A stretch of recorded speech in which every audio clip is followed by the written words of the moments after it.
ընտրությունների ոչ նախնական արդյունքների հրապարակումից հետո ոչ էլ վերջնական Ռուսաստանի Դաշնության նախագահը այդպես էլ շնորհավորեց Նիկոլ Փաշինյանին։ Դուք Վլադիմիր Պուտինին ավելի լավ եք ճանաչում, այդ լռության գինը, հա, Պուտինի ինչ է արժանանալու հայ ժողովրդի համար, եթե հաշվի առնենք, որ Ռուսաստանը արդեն իսկ հա գյուղմթերքի հետ կապված արտանման հետ կապված սահմանափակումներ կան եւ գյուղացին կանգնած է խնդրի առաջ, եւ եթե կանգնած է գյուղացին, խնդրի առաջ կանգնած է նաեւ տնտեսությունը, երկիրը եւ բոլորս։ Նաեւ փորձեմ շատ օբյեկտիվ աչքով այս վիճակին նայել։ Հիմա օբյեկտիվ աչքով ավելի ճիշտ միգուցե այլ ձևակերպում տամ, փորձենք Ռուսաստանի աչքով նայել այս իրավիճակին։ Հիմա կան քաղաքական ուժեր, որոնք համարում են, որ Ռուսաստանի հետ պետք է ունենա լավ հարաբերություններ։ Եվ ես չեմ ընդունում բառը ռուսամետ, ոչ ռուսամետ, արևմտամետ։ Հայաստանի շահերից է բխում, պետական շահերի, հայ ժողովրդի շահերից է բխում, ունենալ լավ հարաբերություններ։ Համենայն դեպս քանի անգամ ասել ենք, որ Ռուսաստան, արևմուտք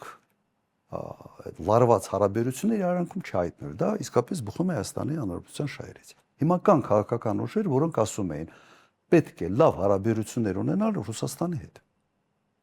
Եվ հենց այդ քաղաքական ուժերի նկատմամբ կիրառվել է անհամաչափ բռնաճնշումներ։ Հիմա Ռուսաստանում գտնվող օրինակ պետական գործիչը կամ ղեկավարը կամ որևէ մեկը կամ Ռուսաստանի քաղաքացին, որը հետաքրքրվում է քաղաքականությամբ,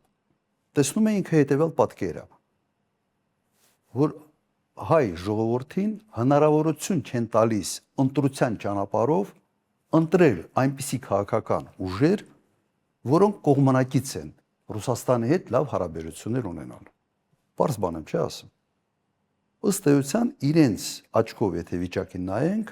բոլոր այն ուժերը, որոնք հայ կրկնեմ այդ միտքը, որոնք հայ-ռուսական հարաբերությունների զարգացման վերաբերյալ ունեն շատ դրական մոտեցում, այդ ուժերը ենթարկվել են լուրջ ճնշումների։ Եվ վերջապես այս ընտրությունները չեն կարող լեգիտիմ համարվել միայն ուրիշ բան էլ չլինի, միայն այդ կենտրոնական ընտրական հանձնաժողովի վերջի այս որոշմամբ։ Առերևույթ բացահայտ ապօրինություններ։ Հիմա պատկերացրեցիք, չէ, հիմա Ռուսաստանի նախագահը պետք է չմտածի, ասի այստեղ իշխանությունը ապօրինի կերպով բռնաճնշումներ է գործադրում նման դիրքորոշում ունեցող ուժերի նկատմամբ։ Իրենք պիտի դա ողջունեն։ Դուք պատկերացրեք ինչ կաներ օրինակ Եվրոմիությունը կամ ինչ կանեին Միացյալ Նահանգները, որ նման կարգի վերաբերմունք դրսևորվեր Հայաստանում պրոամերիկյան, այսպես ասենք, ուժերի նկատմամբ։ Հանգիստ կմնային կամ կշնորհավորեին երբեք։ Օբյեկտիվ պատկերը սա է։ Շնորհավորի թե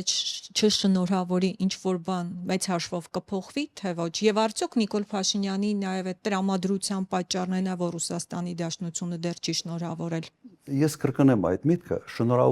շնորհավորելը սա ավելի շատ այս կոնտեքստի մեջ սա քաղաքավարության զուտ բան է, ավելի շատ sense էտիկետի, sense միջպետական հարաբերությունների էտիկետի դրսևորում լինելու։ Եթե քո քաղաքականությունը չփոխվի, ուրեմն Ռուսաստանի դիրքորոշումը մնալու է նույնը։ Մի քիչ ավելի խիստ, մի քիչ ավելի մեղ, բայց մնալու է նույնը։ Որովհետև ուղղակի Ռուսաստանի մոտեցումը հետևյալն է։ Հայաստանը գնում է դեպի Ռուսաստանի թշնամիների ճամփարը եւ իրենք պատրաստ չեն ֆինանսավորել այդ ճանապարհը։ Շատ հստակ ձևակերպում է տված։ Այդ ձևակերպումը ես չեմ տվել։ Ռուսաստանի պաշտոնյաներն են տվել, եւ սա անհետևանք չի կարող մնալ, պետությունները այլ կերպ չեն աշխատում։ Սա, այսպես ասենք, սենտիմենտալ դաշտից պետք է մենք տեղափոխվենք շատ ռացիոնալ, պրագմատիկ, միջպետական հարաբերությունների դաշտ։ Ճիշտ այնպես են իրենք վարվելու, ինչպես վարվում են Միացյալ Նահանգները կամ Եվրոմիությունը այն երկրների հետ, որոնք իրենց գնահատականով գնում են իրենց թշնամիների ճամփան։ Շատ պարզ է ինձ համար։ Եվ ստե կապ չունի ես լավ եմ ճանաչում իրենց թե չէ։ Ես լավ եմ հասկանում միջպետական հարաբերությունները եւ լավ եմ հասկանում Ռուսաստանը որպես երկիր։